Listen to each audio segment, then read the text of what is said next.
Smoking is injurious to health, it causes cancer.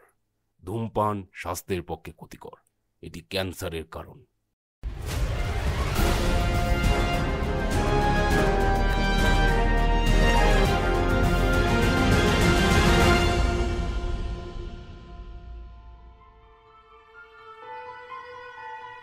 বিখ্যাত বাংলা সাহিত্যিকদের অন্যতম শ্রী বিভূতিভূষণ বন্দ্যোপাধ্যায়ের সৃষ্টি এক বিখ্যাত চরিত্র তারানাথ তান্ত্রিক।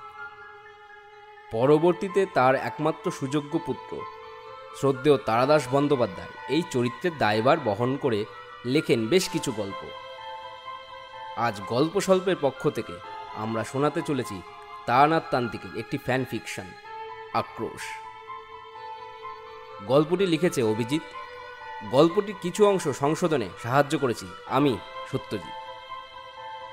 গল্পের সূত্রধার ও তারানাথের চরিত্রে আমি, অশ্বিনীর চরিত্রে দেবব্রত, কিশোরীর চরিত্রে গৌরব, এছাড়াও অন্যান্য চরিত্রে অনুভব, অভি, অনিন্দিতা ও সৌমাশ্রী। পোস্টার ডিজাইন ও আবহ নির্মাণে অভিজিৎ। গল্পটি ভালো লাগলে আমাদের সাবস্ক্রাইব করে আমাদের পাশে থাকুন।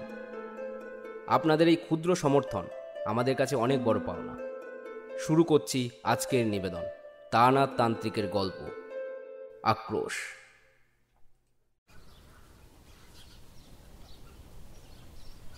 গরম গরম বেগুনিতে একটা কামড় বসিয়ে কিশোরী বলল, আমরা আসবো সেটা নয় আপনি বুঝে গেলেন, কিন্তু এটা বুঝলেন কি করে যে আমরা বেগুনি আনতে গিয়ে শেষ হয়ে যাবে? তারানাথ রহস্যমাখা হাসি মুখে কিশোরীকে দেখতে লাগলো। শীতকালে দুপুরে অল্প ভাত ঘুম দিলে শরীরটা বড্ড অলস হয়ে থাকে। ঘুম থেকে উঠে গিন্নিকে একটু চা বানানোর জন্য বলতে যাব, তখনই খেয়াল পড়লো গিন্নি তো বাপের বাড়ি গেছে বেশ কিছুদিন হলো।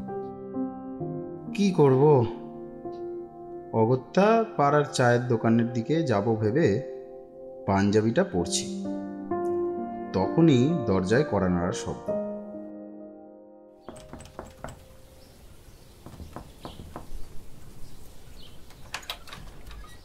দরজা খুলতে দেখি কিশোরী এসে হাজির হয়েছে। তা ভাইয়া কেমন লাগছে বাড়িতে একা একা?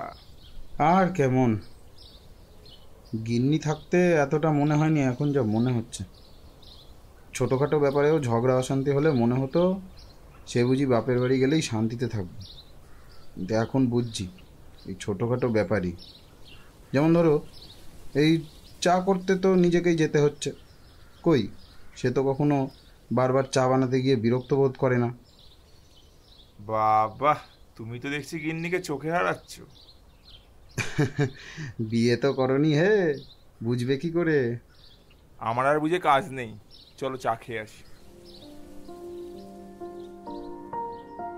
আমি আর কিশোরী হাঁটতে হাঁটতে চায়ের দোকানের দিকে রওনা দিলাম। এখন আবহাওয়ার কোনো গতি প্রকৃতি নেই। শীতকালের বিকেল, তাও কেমন একটা গুম মেরে আছে, এই বুঝি বৃষ্টি নামবে। চায়ের দোকানে পৌঁছাতেই দেখি দোকানের ঝাঁপ বন্ধ। আজ মনে হচ্ছে আর চা খাওয়াটা ভাগ্যে জুটবে না, বুঝলে কিশোরী? আরে ভাগ্য তুমি কি করে বুঝলে? চলো, যে ভাগ্য দেখতে পারে তার কাছে যাওয়া যাক, সেখানে গিয়ে যদি তোমার কোনো সদ্গতি হয়। চলো তাহলে কিছু তেলে ভাজা তো অন্তত নিয়ে যাই। না, আজ হয়তো সত্যিই আমার ভাগ্য খারাপ। গরম বেগুনি যা ছিল সবই শেষ। এখন নিতে গেলে প্রায় আধ ঘন্টা অপেক্ষা করতে হবে। ঠিক আছে চলো, আজ না হয় শুধু চাতেই কাজ চালাবো। তারানাথের বাড়িতে এসে দেখি সে ঘরে আপন মনে পদ্মাসনে বসে ধ্যান করছে।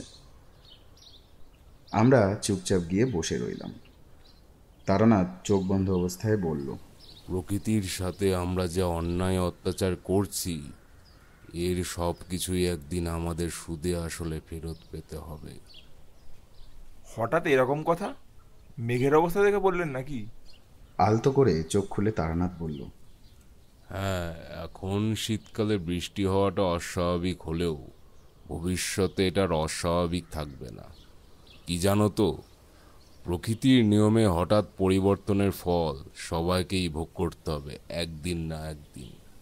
আর প্রকৃতির নিয়মের আপনি যে পরিবর্তনটা করালেন সেদিন ভূমিকম্পটা হতে না দিয়ে?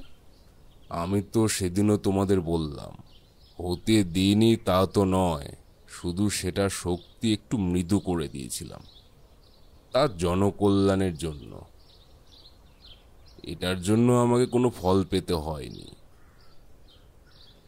কিন্তু এর থেকেও প্রকৃতির অনেক বড় শক্তির পরিবর্তন করেছিলাম, তবে সেটা ছিল গ্রামের লোকেদের স্বার্থে। নিজের তন্ত্রে শক্তির প্রয়োগ নিজের স্বার্থে করলে সে শক্তি তো সাধককে হারাতেই হয়, আর তার সঙ্গে জীবনে ঘোর বিপদ নেমে আসে। এই ঘটনাটা তো আপনি আমাদের আগে বলেননি মনে হচ্ছে। আমার জীবনের সব ঘটনা যদি বিস্তারে বলি তাহলে একটা উপন্যাস লেখা হয়ে যাবে। তোমাদের বলি কিছু কিছু।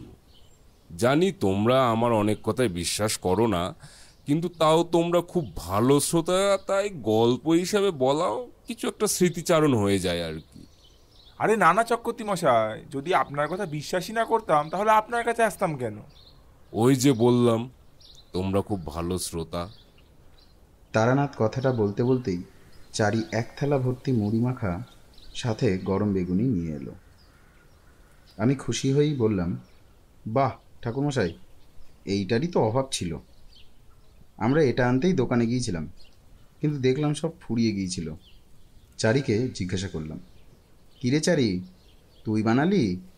না কাকাবাবু, তোমরা আসবে বলে বাবা এটা আগে থেকেই নিয়ে এসে রেখেছিল, আমি তো শুধু গরম করে আনলাম। তারানাথের এই গুণটা আছে সেটা আমি আর কিশোরী ভালোই জানি। সে প্রায়ই আগে থেকে বুঝে যেত আমরা আসব, কিন্তু তাও প্রতিবারের মতো জিজ্ঞাসা করতাম তিনি কিভাবে এটা অনুমান করলেন। এবারেও তার অন্যথা হলো না। কিশোরী বেগুনিতে কামড় বসিয়ে প্রশ্নবান নিক্ষেপ করলো তারানাথের দিকে। শুধু বেগুনি কেন, তোমাদের ভাগ্যে তো চাও জোটেনি আজকে, তাই তো? এবারে আমি আরও বিস্মিত হয়ে গেলাম। জিজ্ঞাসা করলাম, আপনি কি এবারেও মধুসুন্দরী দেবীর দেওয়া কোনো গুণের জোরে এত কিছু বললেন নাকি? সব সময় যে তন্ত্রগুণের সাহায্য নেব তা কেন?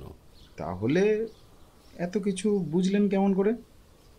আজকে তোমরা আসার ঘন্টাখানেক আগে বাজারে গেছিলাম কিছু জিনিস কিনতে। ফেরার পথে তোমাদের বাড়ির দিক থেকেই ফিরছিলাম, তখন দেখলাম তোমাদের পাড়ার মোড়ে চায়ের দোকানটা বন্ধ, যেটাতে তোমরা প্রায়শই যাও। আর আগের দিন এসে তুমি বলেছিলে যে গিন্নিমা বাড়িতে নেই, তাই আজ আর তোমাদের চা খাওয়া হবে না আশা করেছিলাম। আর আজকের এরকম বাদলা দিন দেখে ভেবেছিলাম এই মানিক জোরের আজ বুড়ো মানুষটার কথা নিশ্চয়ই মনে পড়বে, তাই ফেরার পথে অল্প কিছু তেলে ভাজা নিয়ে আসি। তবে তোমরা যে আর পাবে না সেটা অপ্রত্যাশিত।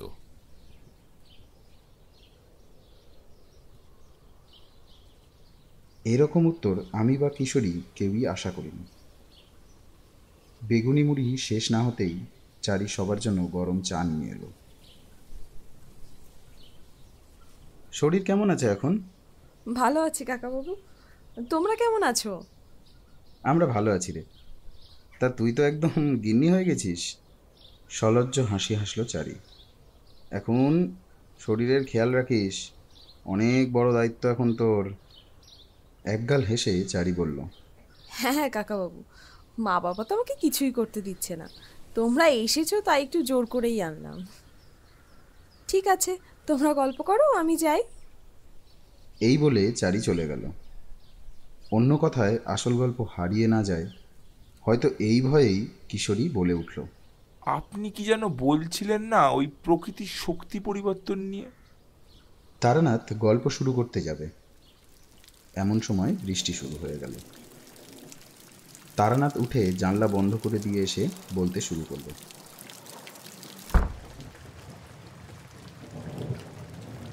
যাক, ভালো হলো বৃষ্টি শুরু হয়ে গেল, ঘটনাটা বেশ আরো জমবে।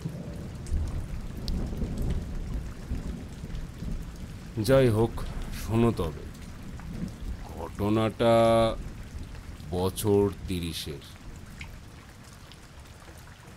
গ্রীষ্মকালের এক দুপুরে ঘরে বসে একদিন চিঠি লিখছিলাম। হঠাৎ বাইরে থেকে একজনের গলার আওয়াজ পেলাম। ঠাকুরমশাই, ঠাকুরমশাই, বাড়ি আছেন? কে? ভেতরে এসো। ঘরে যে প্রবেশ করলো তার বয়স আন্দাজ ওই 35 হবে।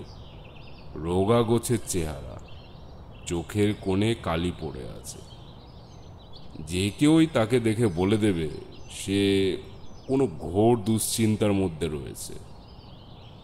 তবে এটা যে নিতান্তই কোনো সাধারণ দুশ্চিন্তা নয় সেটা আমি ভালোই বুঝতে পারলাম। সেই লোকটি আমার সামনে এসে বসলো। আমি তারানাথ চক্রবর্তী। বলুন কি হয়েছে? ঠাকুরমশাই, বড় বিপদে পড়ে আপনার কাছে আসা। আপনি যদি এর কোনো বিহিত না করতে পারেন তাহলে আমার কাছে আত্মহত্যা ছাড়া আর কোনো উপায় থাকবে না। আহা, আগে কি হয়েছে খুলে বলো দেখি। কবে থেকে শুরু হয়েছে এসব ঘটনা? তোমার ভাই এখন কেমন আছে? আমার মুখে এই কথা শুনে সে অবাক চোখে আমার দিকে তাকিয়ে থাকলো। তারপর আমার পায়ে হাত দিয়ে প্রণাম করে বলল, ঠাকুরমশাই, হারে হারে কি করছো? প্রণাম করতে হবে না। আপনি তো সবই বোঝেন। দয়া করে আমার এই দুর্দিনে আমার একটু সাহায্য করুন।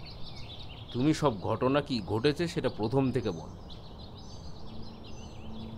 আমার নাম অমল বাড়ি। আমার বাড়ি বর্ধমানের সাধনপুরে। আমার মা বাবা কেউ নেই। আমাদের বাড়িতে আমি আর সুজয়, আর থাকার মধ্যে ওই রহিম কাকা বাড়ির কাজ বাজ দেখাশোনা করে। রহিম কাকা আমার বাবার বেঁচে থাকার সময় থেকেই আছেন। 1 বছর আগে আমার বিয়ে হয়। মা বাবা মরে যাওয়ার পর থেকে সংসারে সব হাল আমাকেই ধরতে হয়েছিল, তাই ছোট ভাইয়ের উপরে তেমন খেয়াল রাখতে পারিনি। ওর যখন যা দরকার তখন সেটা দেওয়ার চেষ্টা করেছিলাম। কখনো বাবা মায়ের অভাব বুঝতে দিইনি, কিন্তু সেটাই হিতে বিপরীত হয়ে গেল। ভাইটাকে ভালো মানুষ করে উঠতে পারলাম না। বয়স বাড়ার সাথে সাথে সে কুসঙ্গে পড়ে। মদ্যপান, গাঁজা, জুয়ো খেলা, খারাপ সঙ্গে পড়লে মানুষ যত ধরনের কাজ করে আর কি। প্রথম থেকে আমি তেমন বাধা দিতাম না বলে এখন এমন হয়েছে যে আমি বাধা দিল সে কিছু শোনে না। তারপর আমার বিয়ে হয়। আমার স্ত্রী অত্রিকা। বিয়ের পর আমার স্ত্রীও আমার ভাইকে নিয়ে অনেক বোঝায় যে তাকে বিয়ে দিলে সে হয়তো বুঝি ঠিক পথে আসবে। এরকম ভাবে চলতে থাকে কয়েকদিন। তবে জানেন ঠাকুরমশাই, কিছুদিন বাদে আমার একটা সন্দেহ হয়। আমার স্ত্রী হয়তো আমার থেকে কিছু সুজার ব্যাপারে কিছু লুকাচ্ছে। তাই আমি অনেকবার সেসব জানার চেষ্টা করি, কিন্তু কিছুতেই সে উত্তর দেয় না, কোনো কথায় এড়িয়ে যায়। তাই আমিও আর জিজ্ঞাসা করা বন্ধ করে দিয়েছি। আমি তাকে 1 ঘটি জল আর কিছু বাতাসা এনে দিলাম। অমল সেটা খেয়ে আবার বলতে শুরু করলো। তারও কিছুদিন পর থেকে একটা পরিবর্তন লক্ষ্য করলাম সুজার মধ্যে। জানেন তো ঠাকুরমশাই, আমাদের বাড়ি থেকে কিছু দূরেই একটা শিব মন্দির আছে।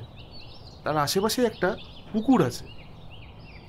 সেখানে একটা সাধু গোছের লোক আশ্রয় নিয়েছিল বেশ কিছুদিন ধরে। সেটা অনেক আগেই দেখেছিলাম। সেদিন দেখলাম সুজা ওর সাথে বসে রয়েছে। আমি ভাবলাম সুজার ভালো মতি হয়েছে হয়তো। অন্তত কুসঙ্গের থেকে সাধু সঙ্গ তো ঢের ভালো। সব মোটামুটি ভালোই চলছিল, কিন্তু একদিন আমার স্ত্রীর ডেঙ্গু ধরা পড়ল। আমাদের এলাকার সরকারি হাসপাতাল তাতে ভর্তি করলাম, কিন্তু তার অবস্থার কোনো পরিবর্তন হচ্ছিল না। কত ডাক্তার বদ্যি দেখালাম, তাও আস্তে আস্তে দেখতে থাকলাম তার শরীর একদম শুকিয়ে যেতে লাগলো। কথা বলতে পারতো না, খালি উদাস চোখে তাকিয়ে থাকতো। অনেক দিন এভাবে চলার পর আর শেষ রক্ষা হলো না। তাকে বাঁচাতে পারলাম না। এতটা বলে সে চুপ করল। ঘটি থেকে আরো একবার জল খেয়ে সে বলল, আসল ঘটনা শুরু সেখান থেকে। আমার স্ত্রী মারা যাওয়ার কিছুদিন পর থেকেই সুজয়ের সাথে বিভিন্ন ভৌতিক ঘটনা ঘটতে শুরু হয়ে যায়। প্রায় দিনই ঘুম থেকে উঠে দেখে যে তার মুখে, গায়ে আঁচড়ের দাগ। একদিন রাতেবেলা শুনলাম তার ঘর থেকে জিনিসপত্র পড়ে যাওয়ার আওয়াজ। কবে থেকে এসব হচ্ছে জিজ্ঞাসা করতে সে বলল সে নাকি প্রায় দুঃস্বপ্ন দেখে, তাকে কেউ মারতে চায়।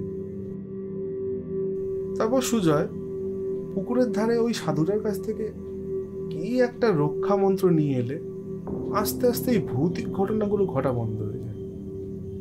কিছুদিন এভাবে শান্তিতে কাটালেও নানা রকম অদ্ভুত ঘটনা এবার আমার সাথে ঘটা শুরু হয়ে যায়। তোমার সাথেও কি একই ঘটনা ঘটতো? ঠিক এক ঘটনা বলবো না ঠাকুরমশাই, তবে ঘটনাগুলো বড়ই অদ্ভুত। যেমন? একদিন এরকম হলো, দাবায় চাল শুকাতে দেওয়া ছিল। চালের উপর কেউ আঙুল দিয়ে কিছু লেখার চেষ্টা করলে যেমন হয় ঠিক সেরকম ভাবে কিছু একটা লেখার মতো কিছু ছিল, সেটা ঠিক কি বুঝতে পারলাম না। একদিন রাতে ভীষণ ঝড় উঠল। আমি তাড়াতাড়ি খাবার খেয়ে শুয়ে পড়লাম। মাঝরাতে কি একটা শব্দে ঘুম ভেঙে গেল। ঝড় তখন হয়ে চলছিল, তার মাঝেই মৃদু কিন্তু স্পষ্ট এক পুরুষালী গলায় এক আর্তনাদের শব্দ পেলাম।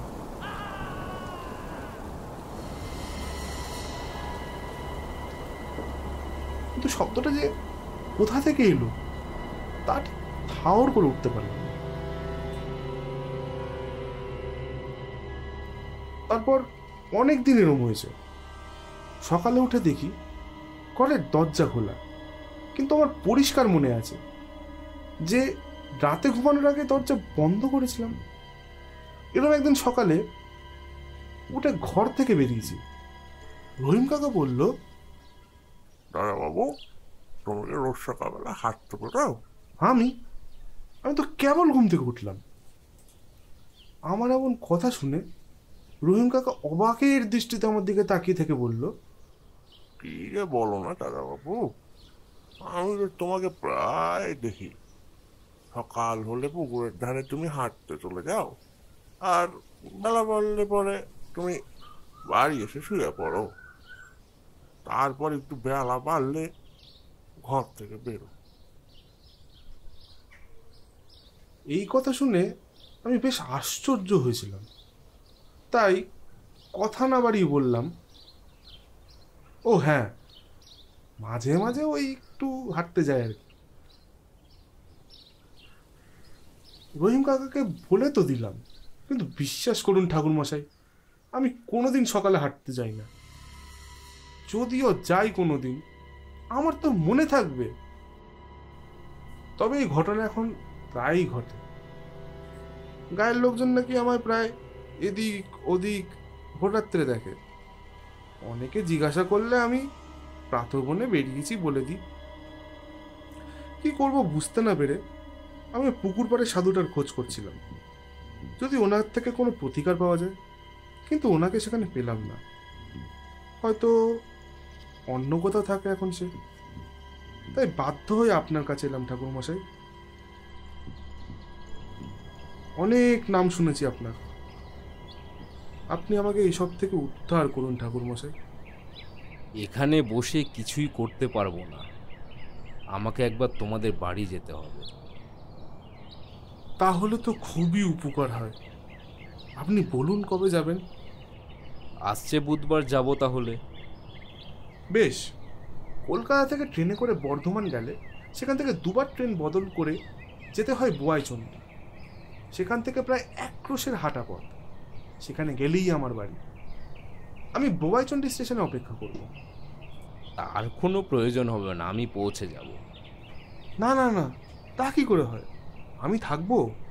কিন্তু ঠাকুরমশাই, এই কটা দিনের মধ্যে যদি কোনো অঘটন ঘটে? যা ঘটনা তোমার সাথে ঘটেছে সেগুলো ঘটতে পারে, কিন্তু তাতে ভয় নেই, তোমার কোনো ক্ষতি হবে না। বাকিটা আমি না গেলে সুরাহা করতে পারবো না। আচ্ছা, আপনি যখন বলছেন, চলি তবে।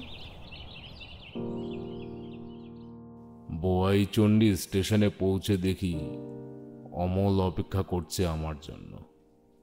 সে আমার জন্য একটি হাতে টানা রিক্সা ডেকে রেখেছিল। নুড়ি পাথরের রাস্তা দিয়ে আমরা চলতে লাগলাম। এইদিকে গাছপালার আধিক্য থাকায় গরম তেমন কাবু করতে পারে না। শহরে আর এত গাছ কোথায়।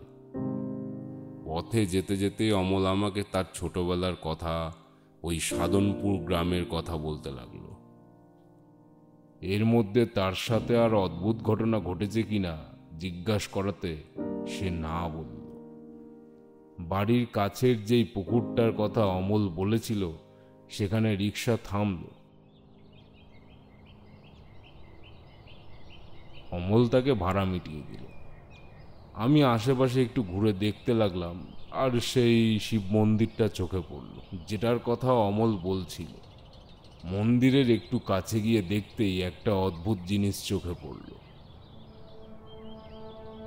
যেখানে ওই সাধুটা বসে থাকতো সেখানে একটা মানুষের খুলির কিছু অংশ পড়ে আছে, লাল রং করা। তাতে হাতে নিয়ে দেখতেই বুঝলাম সেটা কোনো রং নয়।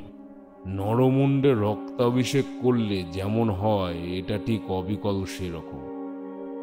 সাধারণত কোনো নিম্ন শ্রেণীর তান্ত্রিক প্রেত সাধনার বা চিতা সাধনার সময় এই ধরনের ক্রিয়া করে থাকে। আরও এক ধরনের কাজ করে থাকে, সেটা আমি পরে বুঝতে পেরেছিলাম। এরকম এক কাপালিককে করতে দেখেছিলাম, কিন্তু নিজে কোনোদিন এসবের প্রয়োগ করিনি। তখন কি আর জানতাম আমাকেও এসব করতে হবে? আপনি তো সব সাধনাও করেছিলেন।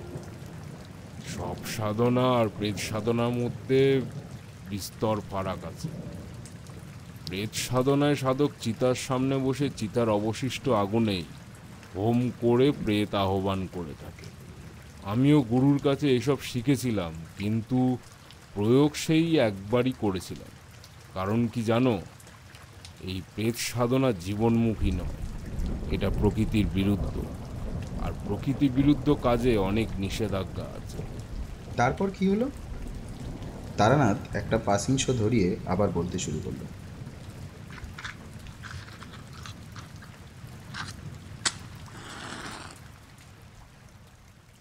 বাড়িতে পা দিতেই সেখানে কিছুর একটা উপস্থিতি টের পেলাম।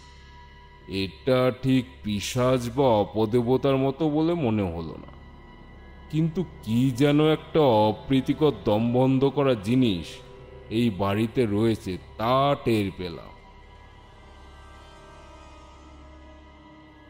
আমি তাদের বাড়ি গিয়ে তার আতিথেয়তা গ্রহণ করলাম। দুপুরে ভালো মন্দ ভোজ রান্না হলো। খাবার সময় সুজয়কে দেখলাম তার চোখের তলায় কালি পড়ে, গলায় রুদ্রাক্ষের মালা, হাতে বেশ কিছু আংটি। ওগুলো নিশ্চয়ই ওই সাধুর দেওয়া, যা অমল আগেই আমাকে বলেছিল। খাওয়া শেষ হলে আমি তাকে জিজ্ঞাসা করলাম, তোমার সাথে ঘটা অমঙ্গলজনক ঘটনার কথা তোমার দাদার কাছে শুনলাম, এখনো কি হচ্ছে? না, এখন আর হচ্ছে না। আর এখন কোনো প্রেতাত্মার ক্ষমতাও নেই আমাকে কিছু করার। তুমি কি করে জানলে ওটা প্রেতাত্মার কাজ? আমার এই প্রশ্ন শুনে সুজয় হকচকিয়ে গিয়ে কি বলবে বুঝে উঠতে না পেরে বলল, হ্যাঁ, এই কোনো ভূত প্রেতিত কাজ, তা নয় তো কি? আমি আর কোনো কথা বাড়ালাম না। বিকেল হতেই হাঁটতে হাঁটতে গেলাম পুকুর পাড়ের দিকে। শান্ত স্নিগ্ধ পরিবেশে মাঝে মাঝে বেশ কিছু কোকিল পাখির ডাক শোনা যাচ্ছে। কিছুক্ষণ পুকুরের ধারে বসে থাকতেই হঠাৎ একটা জলের মধ্যে কেমন আলোড়ন সৃষ্টি হতে লাগলো। খুবই সামান্য কিন্তু স্পষ্ট। খেয়াল করলাম সেই সঙ্গে সেই কোকিলের ডাকটাও আর নেই। কিছুক্ষণ এইভাবে আলোড়ন চলার পর সব শান্ত হয়ে গেল। আমি আরো কিছুক্ষণ সময় কাটিয়ে তারপর বাড়ি চলে এলাম। রাতে খাবার সেরে তেমন আর কথা না বলে শুতে চলে গেলাম। তখন কত রাত জানি না, হঠাৎ একটা খুট করে আওয়াজ পেয়ে দরজা খুলতেই দেখি এক অবাক কাণ্ড। অমল একা একা ঘুমের ঘোরে হেঁটে চলেছে। আমি তৎক্ষণাৎ তাকে অনুসরণ করতে লাগলাম। কদিন বাদেই অমাবস্যা, তাই ভালো করে কিছু দেখা যাচ্ছে না। তবু বুঝতে পারলাম যে রাস্তা দিয়ে যাচ্ছে সেই রাস্তা আমার চেনা।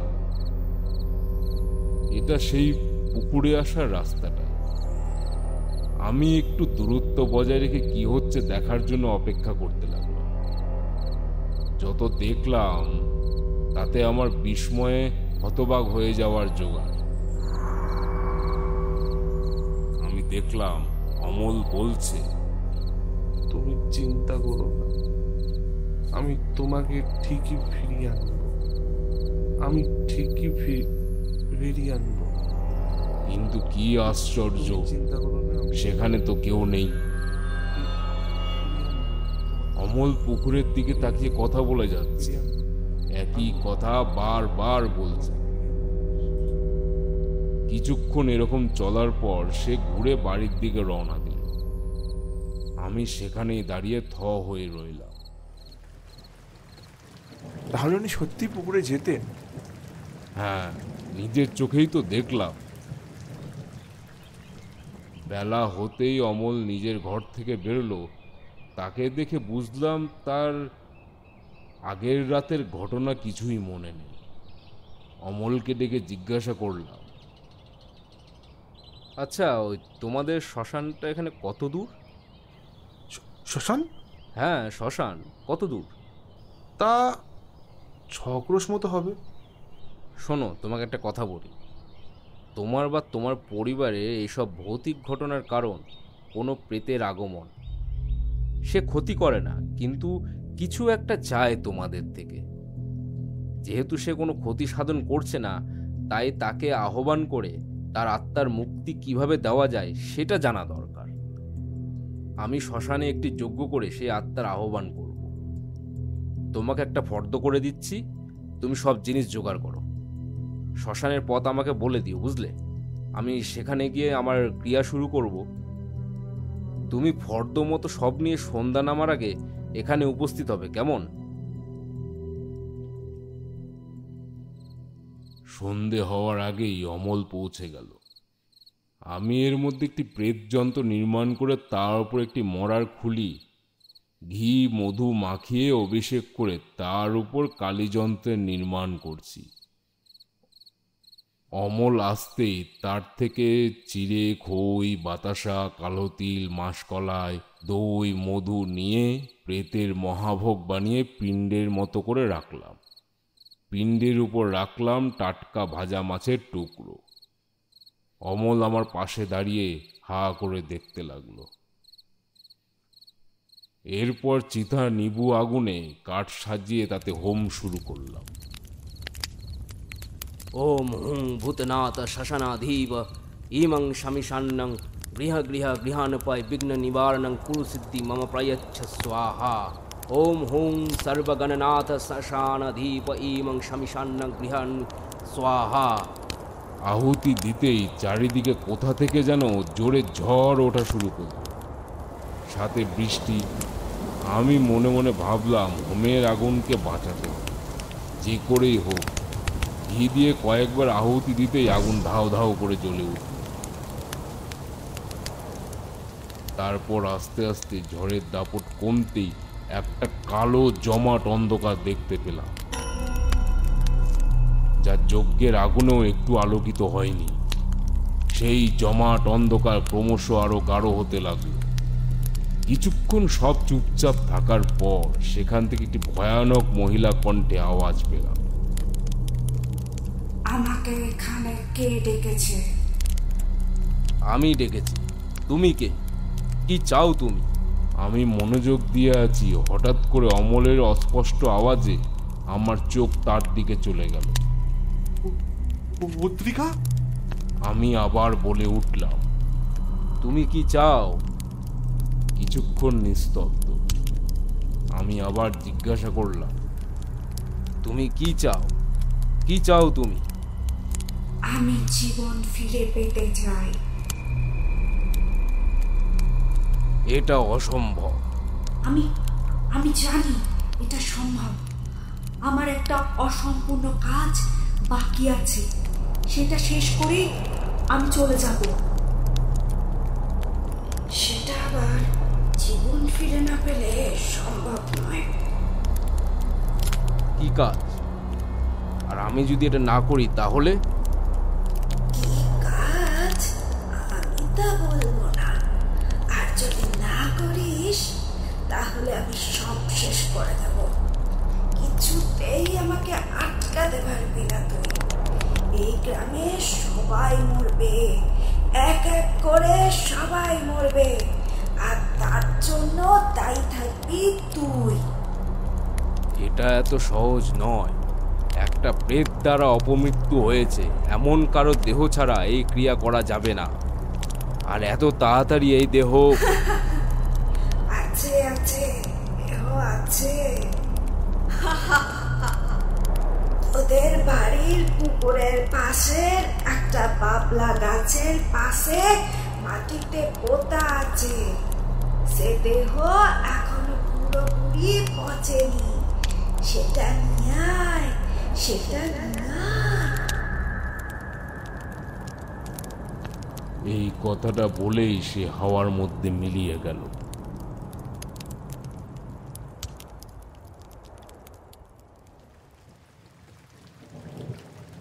মরে যাওয়া মানুষের আত্মা আবার ফিরিয়ে আনা যায়? এটাও কি সম্ভব? কতটুকুই বা জানো তোমরা তন্ত্রের? সম্ভব অসম্ভবের মাপকাঠি জানা আছে তোমাদের? তাও জিজ্ঞাসা করেছো যখন, তখন বলছি এটা করা সম্ভব, কিন্তু ঘোর প্রকৃতি বিরুদ্ধ কাজ। প্রকৃতির এত বড় নিয়মের সাথে খেলা করা কখনোই উচিত নয়। কিন্তু ওই যে বললাম, বেশি বড় ক্ষতির থেকে বাঁচতে ছোট ক্ষতিকে মেনে নিতে হয়। তার মানে আপনি কাজটা করেছিলেন? করেছিলাম। সেদিনের ঘটনা ঘটার পর অমল একদম ভেঙে পড়ে। আমি তাকে অনেক বুঝিয়ে কিছুটা শান্ত করি।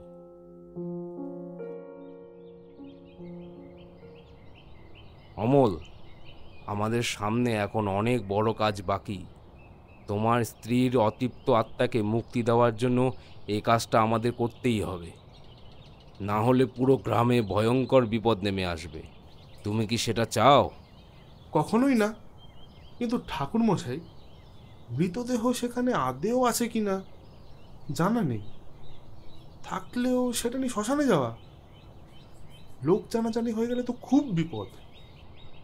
আত্মা যখন বলছে তখন সেই দেহ সেখানে অবশ্যই থাকবে। সামনের শনিবার অমাবস্যা, সেই দিন এই কর্ম সম্পাদন করতেই হবে। তার আগে যেভাবেই হোক মৃতদেহ সেখানে নিয়ে যাওয়া অবশ্যই দরকার। এখানে তখনও বিজলি বাতি আসেনি, তাই সন্ধে নামলেই সবাই ঘরে ফিরে যায়। রাত তাড়াতাড়ি নামে। আমি আর অমল রাত একটু গভীর হলে সেই পুকুর ধারে গেলাম। একটু খুঁজতেই বাবলা গাছটা পেয়ে গেলাম। দুজনে মিলে সন্তর্পণে মাটি খুঁড়তে লাগলাম। কিছুক্ষণ খোঁড়ার পর দেহটা পাওয়া গেল। একটা পুরুষ দেহ, মুখটা লাল কাপড় দিয়ে জড়ানো। পুরো পচন না ধরলেও তার থেকে একটা বাজে গন্ধ বেরোচ্ছিল। আমি আর অমল কোনো রকম সেটাকে একটি চটের বস্তায় ভরে শ্মশানের পথে হাঁটা শুরু করলাম। তন্ত্র সাধনার জন্য অনেক সাধু সন্ত কাপালিক অঘরীর সাথে সময় কাটিয়েছি। নানা ভয়ঙ্কর বিচিত্র অভিজ্ঞতা আমার হয়েছে, কিন্তু তবু এই গভীর রাতের মৃতদেহ নিয়ে শ্মশানের দিকে যাওয়ার অভিজ্ঞতা এই প্রথম। রাতে ঝিঝি পোকা ডাকের সাথে সাথে কুকুর শিয়ালের ডাক মাঝে মাঝেই ভেসে আসছে কানে। সে এক শিহরণ জাগানো অভিজ্ঞতা। প্রায় 6 ক্রোশের হাঁটা পথ পার করে শ্মশানের কাছে যখন পৌঁছালাম, ভোর হতে তখন আর 2 ঘন্টা বাকি। সবাই জেগে যাওয়ার আগে আমরা সেই মৃতদেহটা শ্মশানের এক অব্যবহৃত স্থানে লুকিয়ে রেখে আসলাম।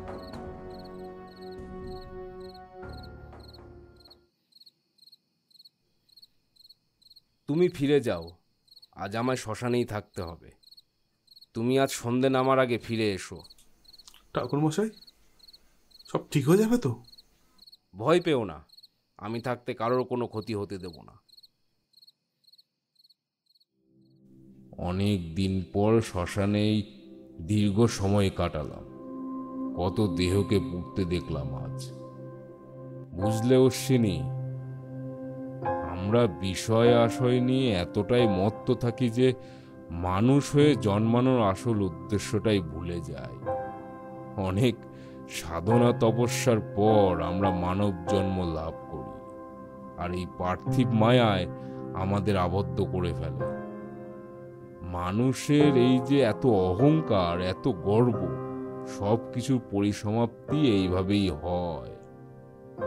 মৃত্যুর পর কিছুই নিয়ে যাওয়া যায় না। আমি আর কিশোরী এক মনে তারানাথের কথা শুনছিলাম। মাঝে মাঝে সত্যিই তারানাথের প্রতি গভীর শ্রদ্ধা জন্মায়। আমরা তার ঘটনাগুলোকে গল্পের ছলে শুনলেও তার বলা কথাগুলো এতটাই গভীর যে মনে বড় দাগ কেটে যায়।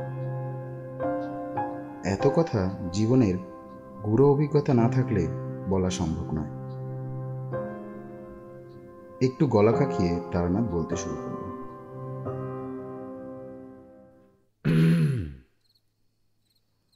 সন্ধে হতেই শ্মশান খালি হয়ে গেল। ঠিক সময় মতো অমল চলে এলো। যজ্ঞের আয়োজন সম্পূর্ণ করার আগে নিজের দেহ বন্ধন করে নেওয়া প্রয়োজন। ये चात्र संस्थिता देवा राक्षसाश्च भयानकः पिशाच सिद्धय यक्ष गन्धर्वाप्सरागणः योगिन्य मातरभूतः सर्वश्च खेचरा स्त्रिय सिद्धिदाता भवस्तत्र तथा च मम रक्षकः।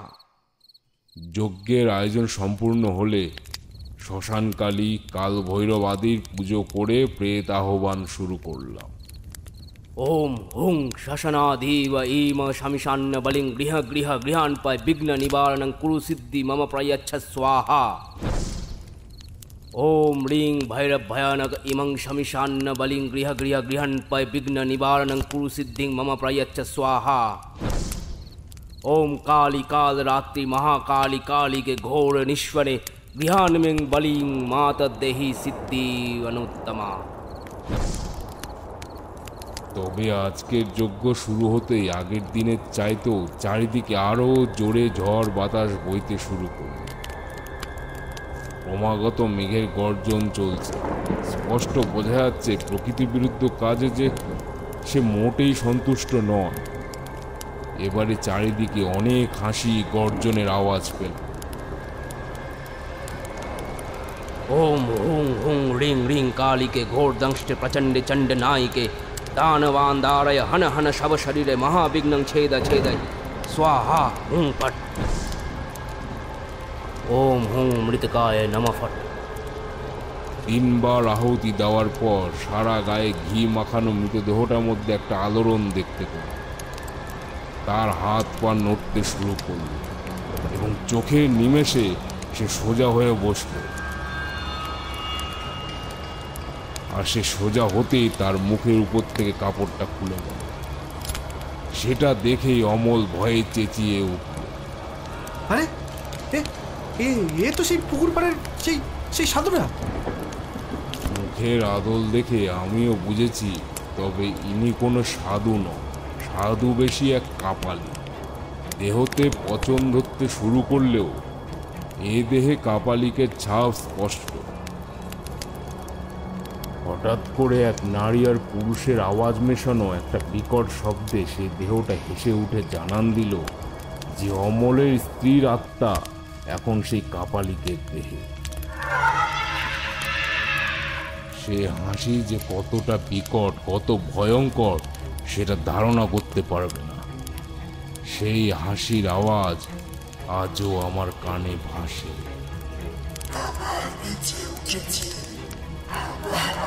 এবারে তোকে কে বাঁচাবে?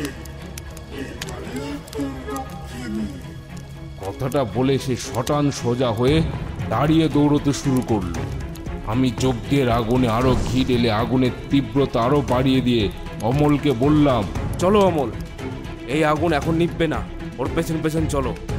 সেই রাতে আমি আর অমল সেই কাপালিকটার পথ অনুসরণ করে দৌড়তে লাগলাম। পথের কোনো হুঁশ নেই, কোথায় চলেছি আর কত যে যেতে হবে কিছুই জানি না। কতক্ষণ টানা দৌড়েছি তাও জানি না। তবে একটা সময় গিয়ে মনে হলো এই রাস্তা দিয়েই তো আমরা আগের দিন এই কাপালিকের দেহ নিয়ে গেছি। সর্বনাশ! এই কাপালিক কি তবে? ঠাকুরমশাই, এটা তোমার বাড়ির রাস্তা। বাড়িতে বাড়িতে সুজয় একা। আপনি আপনি যেটা করুন ঠাকুরমশাই। অমল ঠিকই বলেছে। কাপালিক সোজা দৌড়ে গিয়ে অমলদের বাড়িতে ঢুকে সোজা সুজয়ের ঘরের দিকে যায়। সাথে সাথে আমরাও। দড়াম করে সুজয়ের ঘরের দরজা খুলতেই সুজয়ের ঘুম ভেঙে সে কাপালিককে দেখে ভয়ে চিৎকার করে উঠল। এ কি আপনি? কি ভেবেছিস মরে গেছি? আমরা সুজয়ের ঘরে ঢুকে তাকে আটকাতে যেতেই কাপালিক টেবিলে রাখা একটি চাকু তুলে সোজা সুজয়ের গলায় বসিয়ে দিল। একবার না, দুবার না, বারবার। আর সেই বিকট নারী পুরুষ মেশানো কণ্ঠে হাসতে লাগলো। আমি তখন অমলকে শক্ত হাতে চেপে ধরে রেখেছি, পাছে তার যদি কোনো বিপদ ঘনিয়ে আসে। সুজয়ের দেহ নিস্তেজ হয়ে যেতে কাপালিক আমাদের দিকে ফিরে তাকালো। কিন্তু কেন? এটা কেন করলে? সুজয় কি ক্ষতি করেছিল তোমার? আমাকে সে মেরে ফেলেছে। তোমাকে? কিন্তু কেন? এরপর কাপালিক যা বলল সেটা ভাবলেও আমার গায়ে কাঁটা দিয়ে ওঠে। কাপালিক এতক্ষণ আমার দিকে তাকিয়ে কথা বলছিল, এখন দেখলাম সে অমলের দিকে তাকালো। এই প্রথম লক্ষ্য করলাম তার চোখে ক্রোধের আগুন আর নেই। এক করুণ দৃষ্টিতে অমলের দিকে তাকিয়ে বলতে শুরু করল। তার গলার স্বরে লক্ষ্য করলাম সেই পুরুষ মিশ্রিত কণ্ঠ আর নেই। সে বলল, আমি তোমাকে যদি সেদিন সব বলতাম তাহলে আমাদের আজ এই দিন দেখতে হতো না। সুজয় জুয়ো খেলে, অনেক দেনায় ডুবে যায়। তোমার টাকার বাক্স থেকে মাঝে মাঝেই সে টাকা সরাতো, এটা আমি অনুমান করেছিলাম, কিন্তু প্রমাণ না থাকায় আমি কিছু বলতে পারিনি। একদিন আমি দেখলাম আমাদের বাড়ির দলিল সে অনেক রাতে তোমার আলমারি থেকে বের করে নিয়ে যাচ্ছে। আমি তাকে হাতে নাতে ধরে ফেলি। সে আমার কাছে অনেক ক্ষমা চায়, বলে যে এরকম আর সে কখনো করবে না। আমি যেন তোমাকে কিছু না জানাই, তাহলে তুমি তাকে বাড়ি থেকে তাড়িয়ে দেবে। তাই আমিও তোমাকে আর কিছু জানাই না। কিন্তু মনে মনে সুজয় ভয় পেয়ে গেছিল যে পাছে আমি তোমাকে সব বলে দিই। সেটা আমি তখন বুঝিনি, আর এটাও বুঝিনি যে সে আমাকে এই পৃথিবী থেকে সরিয়ে দেওয়ার পরিকল্পনা করেছিল। অন্তত বেঁচে থাকতে সেটা বুঝিনি। মরে যাওয়ার পর বুঝেছি সুজয় এই কাপালিকের কাছ থেকে আমাকে মারার বান চালিয়েছিল। আমার মৃত্যুর পরও সে থামেনি। সে ভেবেছিল তোমাকেও এই পৃথিবী থেকে সরিয়ে দেবে। আমি তাকে নানাভাবে আঘাত করতে থাকি, ভয় দেখাতে থাকি। সে সেটা বুঝতে পেরে সে আবার এই কাপালিকের কাছ থেকে দেহ কবচ করিয়ে নেয়। তাই আমি আর কিছু করতে পারি না। কিন্তু এই কাপালিকের সাথে মিলে তোমার কোনো ক্ষতি যাতে করতে না পারে, তাই এক প্রচণ্ড বৃষ্টির রাতে এই কাপালিককে আমি খুন করলাম। আর তোমাকে ইঙ্গিত দিতে থাকলাম যাতে তুমি আমাকে আবার ফিরিয়ে আনার জন্য কোনো ব্যবস্থা করো। একবার মানুষের দেহে প্রবেশ করতে পারলে আর কোনো দেহ কবচই আমায় কিছু করতে পারবে না। এই বলে কাপালিক থামল। অমলের দিকে তাকিয়ে দেখি তার চোখে জল।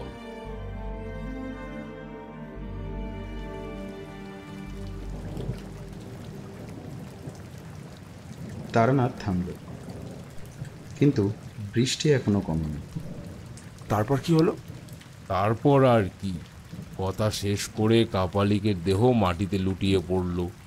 অর্থাৎ অমলের স্ত্রী কথা রেখেছে, সে তার কার্যসিদ্ধি করে তার স্বস্থানে ফিরে গেছে।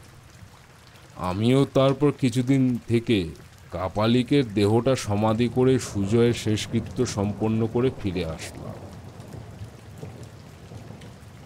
আজ তোমরা এখানেই থেকে যাও, বুঝলে? মেঘের যা গর্জন, তাতে আজ বৃষ্টি তাড়াতাড়ি কমবে বলে তো মনে হয় না। রাতে একটু ডালে চালে বসিয়ে দিই, এরকম শীত বৃষ্টির রাতে খিচুড়ি মন্দ হবে না। কি বলো হে কিশোরী? হ্যাঁ, থেকে গেলেই হয়। অশ্বিনীর তো বাড়িতে তাড়া নেই। তবে ঠাকুরমশাই, রাতে খিচুড়ির সাথে যদি জমি আর একটা গল্প হয় তাহলে কিন্তু বেশ জমবে। সব হবে। তোমরা তো আমার জীবনের অনেক ঘটনাই শুনেছ, তবে আজ তোমাদের শাস্ত্রী মশাইয়ের জীবনের একটা ঘটনা বলব। শাস্ত্রী মশাই? নিরঞ্জন শাস্ত্রী। তিনি আবার কে? বলবো সব বলবো, তবে তার আগে যাই, খিচুড়িটা বসিয়ে আসি। চারিকে আর কষ্ট দেব না, তোমরা বসো।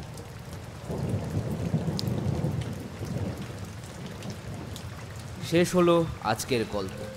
গল্পটি ভালো লাগলে লাইক, শেয়ার করুন। পরবর্তীতে কী গল্প শুনতে চান কমেন্টে জানাতে ভুলবেন না। ততক্ষণ সাথে থাকুন, সাবস্ক্রাইবে রাখুন।